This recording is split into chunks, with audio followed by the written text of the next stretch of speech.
E aí, galera da bola? Bem-vindos a mais um rolê histórico aqui comigo.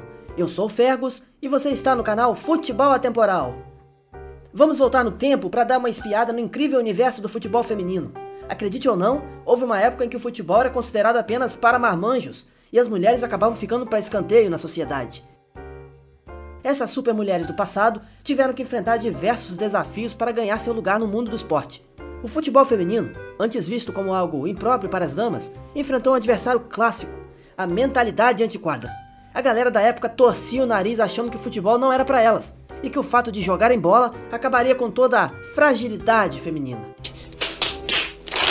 Mas aí, chegaram as heroínas do gramado, desafiaram as regras, chutaram o machismo para longe e se recusaram a ser coadjuvantes. Elas foram as pioneiras do esporte, mostrando que jogar bola era para qualquer gênero, abrindo caminho para gerações futuras.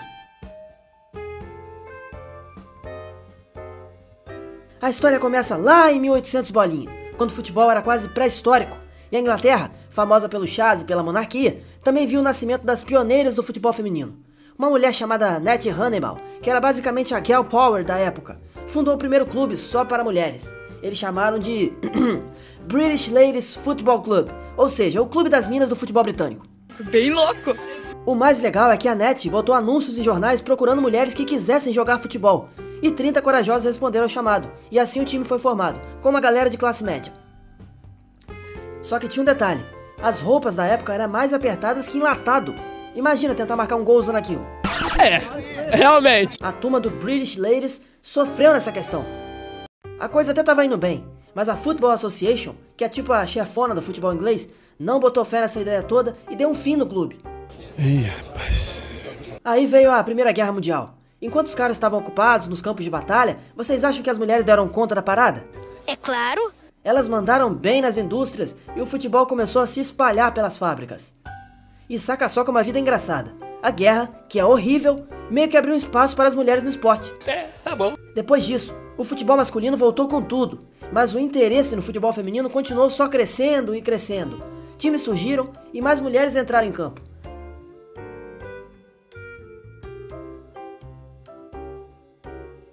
Só que esse espaço que elas estavam conquistando começou a ser interpretado como uma ameaça, e não mais como um complemento.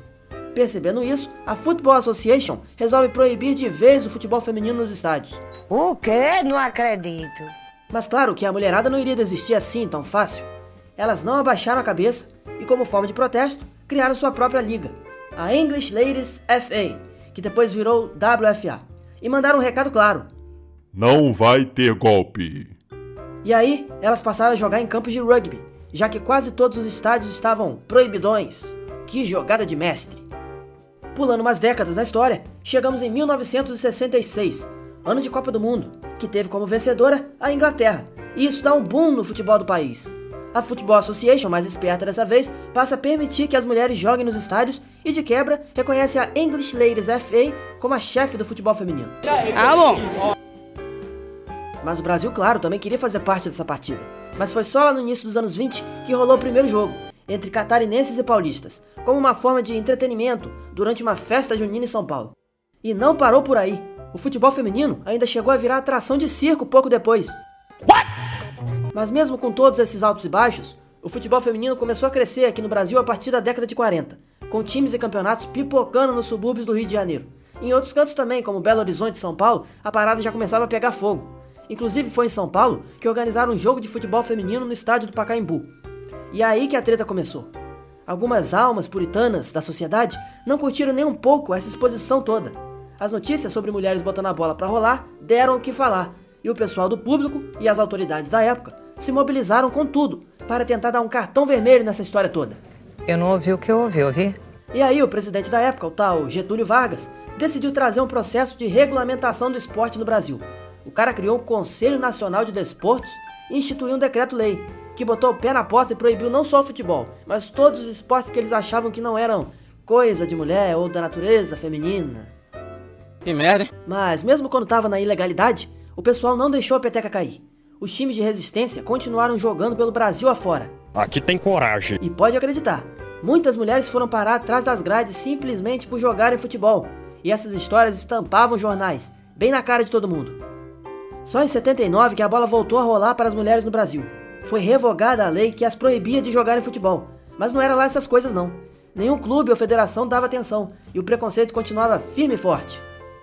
Até que, depois de longos 42 anos, em 1983, o futebol feminino foi regulamentado por aqui. E as meninas podiam competir, treinar, jogar em estádios e tudo mais. Graças à resistência das jogadoras, o jogo estava de volta. Uhul! Pulando 5 anos pra frente, em 88, a FIFA resolveu fazer uma experiência maluca lá na China.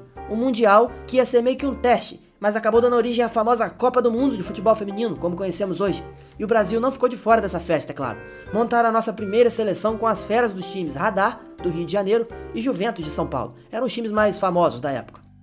A parada foi tão marota que trouxe o start para o futebol feminino explodir pelo mundo todo. Um total de 12 seleções entraram em campo e o Brasil arrancou um bronze nos pênaltis. Vamos agora dar um salto nas décadas e chegar perto de hoje, onde podemos ver que o futebol feminino tem brilhado cada vez mais. A mídia está de olho, os patrocínios estão vindo e o apoio das organizações está só aumentando. As mulheres estão ganhando terreno, mesmo que às vezes o campo ainda pareça uma verdadeira montanha-russa. Essas mulheres não estão jogando apenas um jogo, estão mudando o mundo. Elas provaram que talento e determinação não tem gênero. E mais que isso, quebraram barreiras e pavimentaram um caminho para um jogo mais igualitário. E assim, terminamos nossa viagem incrível pela história do futebol feminino. Se curtiu essa viagem, bora dar um like e compartilhar com a galera que se amarra em futebol e história. E, é claro, se não é inscrito ainda, dá uma chance pra gente e cola aí pra ficar por dentro do nosso conteúdo, beleza? Valeu por assistir e até a próxima jogada!